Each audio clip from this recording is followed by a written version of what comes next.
छत्रपती शिवाजी महाराज की जय, राजमाता जिजाऊ की जय, संभाजी राजे की जय। नुकताच राममूर्ती या ठिकाणी कोल्हे आणि गिराम परिवाराचा शाही साधारण विवाह पद्धतीने विवाह सोहळा संपन्न झाला।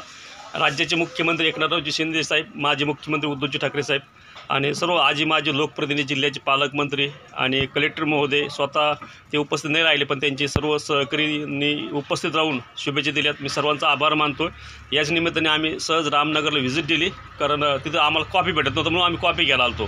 तर आमचे दिलीपजी भांदरगे साहेब वकील साहेब आहेत आणि संपर्क नेते दिवसभर 4 वाजल्यापासून आम्ही ते कार्यक्रम करत होतो, त्याच्यामुळे कॉफी भेटत नव्हतं म्हणून आम्ही इथं आलो। तर त्यानिमित्ताने सन्माननीय माकोडे साहेब जे मनसेचे जिल्हा उपप्रमुख आहे, तर त्यांनी उपस्थित राहून शुभेच्छा दिल्या। त्यांचा आपण या ठिकाणी कोल्हे आणि गिराम परिवाराचा सत्कार केला। विशेष म्हणजे मी आज आपल्यासमोर एक विशेष सांगणार आहे की तुझं नाव काय भैया? मयूर अरुण गुराळकर। बरं, हा विशेष म्हणजे मी टी व्ही उलंदसनीच्या माध्यमातून महाराष्ट्र जनतेला हे सांगतो आणि महाराष्ट्राचे नवनिर्माण सेनेचे अध्यक्ष सन्माननीय राजसाहेब ठाकरे जसं ते पक्षप्रमुख आहे तसे ते व्यंग्यचित्रकार आहे। आता तसं मी पण एक अभिनेता आहे, पक्षप्रमुख आहे। अभिनेता म्हणलं तर अभिनय करता आला पाहिजे, पक्षप्रमुख म्हणलं नेतृत्व करता आलं पाहिजे, राजकारणी म्हणलं तर त्याला न्याय देता आला पाहिजे, व्यंग्यचित्र म्हणलं तर त्याच्यात षटकार मारता आला पाहिजे। षटकार म्हणजे फटकार आहे। बाळासाहेब ठाकरे साहेबाच्या भाषेत बोलेल। बाळासाहेब ठाकरे आमचे गुरु आहेत, आदरणीय बाळासाहेब ठाकरे साहेब आमचे गुरु असल्यामुळे आम्ही त्यांना गुरुसारखंच महत्त्व देतो आणि त्यांचे विचार कुठेतरी आम्हाला मिळालेलेच आहेत। आमचे पूर्वज आमचे आप्पासाहेब कोल्हे पाटील जे आमचे आजोबा होते ते आमचे त्यांच्यावर त्यांचे उपकार आमच्यावर आहे। आमचे वडील कीर्तनकार होते, त्याच्यामुळे माझ्या ती कला आहे, त्यामुळे ती कला मी पण दाखवणार आहे आणि दगडवाडीकर यांची कला मी आपल्यासमोर सादर करण्यासाठी टी व्ही उलंदसनीच्या माध्यमातून दाखवणार आहेत। जली को आग कहते, भुजी को राग कहते, जिस राग से बनती है बारूद उसे विश्वनाथ कहते। पाणी रे पाणी असे कसे पाणी, पाणी रे पाणी असे कसे पाणी, नाथसागराचे पाणी मराठवाड्यामध्ये आले। आता ते पाणी गोदावरीतून नाशिकचं पाणी मराठवाड्यात आलं। त्याच पाण्यातून पुढं नांदेडला दुधना, पेनगंगा, खडकवासला, खडकपूर्णा याशिवाय विदर्भातल्या सगळ्या नद्या नांदेडच्या धर्माबाद बिलोलीमध्ये आडल्या। पाणी रे पाणी असे कसे पाणी, याच पाण्यावरती मराठवाड्याच्या शेतकरी होतो डेव्हलपमेंट, पण तेच पाणी पुढं जातं तेलंगणामध्ये। पाणी रे पाणी असे कसे पाणी, मराठवाड्याच्या पाण्याच्या मुद्द्याने माजी मुख्यमंत्री अशोकरावजी चव्हाण यांनी मुख्यमंत्रीचं पद गेल्यानंतर वैजापूरच्या कार्यक्रमात दिला होता अशोकरावांनी नवा संदेश की मराठवाड्याच्या जनतेचा न्याय द्यायचा असेल तर पाण्याशिवाय आपल्याला आंदोलन केल्याशिवाय पर्याय नाही। पण त्याच मुद्द्यावरती 2009, 10 आणि 14च्या इलेक्शनमध्ये काँग्रेसवाल्यांनी अशोकरावांना मुख्यमंत्रीपद केल्यानंतर आमदारकी देण्यापासून केले होते अडचणी निर्माण। त्याच पाण्यावरून CM पदाचं पदही गेलं होतं आदर्शच्या विकेटच्या निमित्ताने आणि त्याच पाण्यामुळं तीच मुद्द्यामुळं 10 आमदार जेव्हा त्यांनी निवडून आणले होते काँग्रेसच्या कार्यकाळात, अर्थात 82 आमदार मुख्यमंत्री असं निवडून आणले होते।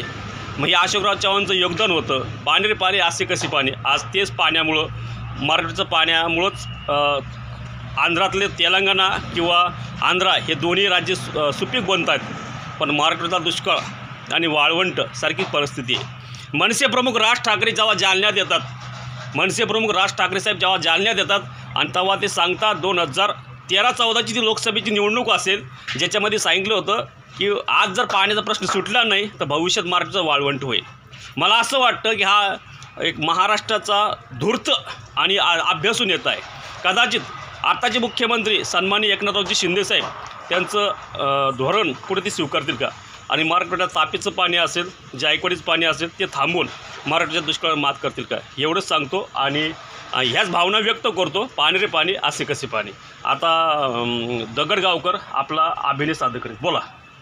दुःख बनवायला उमऱ्यासारखा, दुःख बनवायला उमऱ्यासारखा, मित्र बनव्यामध्ये गारव्यासारखा, मित्र बनव्यामध्ये गारव्यासारखा, दुःख बनवायला उमऱ्यासारखा, दुःख बनवायला उमऱ्यासारखा, मित्र बनव्यामध्ये गारव्यासारखा, मित्र बनव्यामध्ये गारव्यासारखा।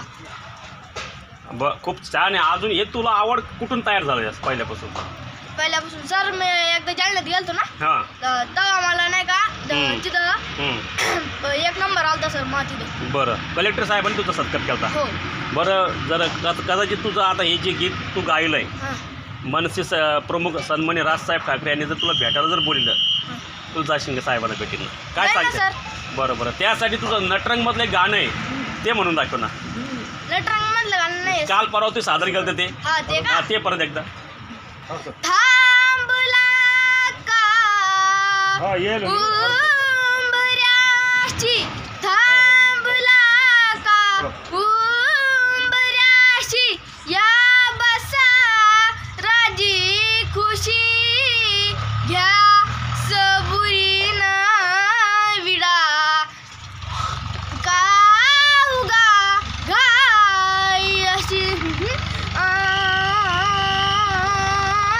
विजला कशाने सख्या सजना सांग लुकू लुकू नारा दिवा बनवा जिवारी धुमचल रायाची रातभर आदानवा नर नट खट अवदर दोऱ्याची तरणी ताटी नकऱ्याची अशी लचकत मुराडात झुलवत आले मी नाजूक चमचम घुंगराची बाण नजरेतला घेऊनी अवतरली सुंदरा चंद्रारात रंगीन तारंगुनी चंद्रासूर तालात मी रंगुनी चंद्रासूर तालात मी रंगुनी आले तारांगणी चंद्रा.